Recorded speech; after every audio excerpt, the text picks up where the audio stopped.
আমার মনের ঘরেতে রেখেছি তারে, দু জাহানের বাদশা নবী কামলিওয়ালা রে, দু জাহানের বাদশা নবী কামলিওয়ালা রে। মরা যদি জানাওয়ালা পাখি হতাম, ওই মদিনা দেখার লাগা উড়ে যাইতাম।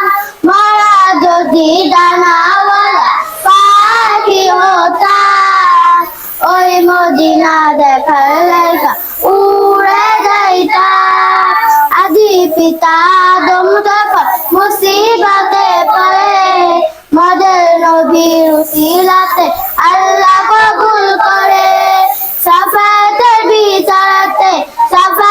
বিচারাতে দেখা দিও রে, দু জাহানের বাদশা নবী কামলিওয়ালা রে, দু জাহানের বাদশা নবী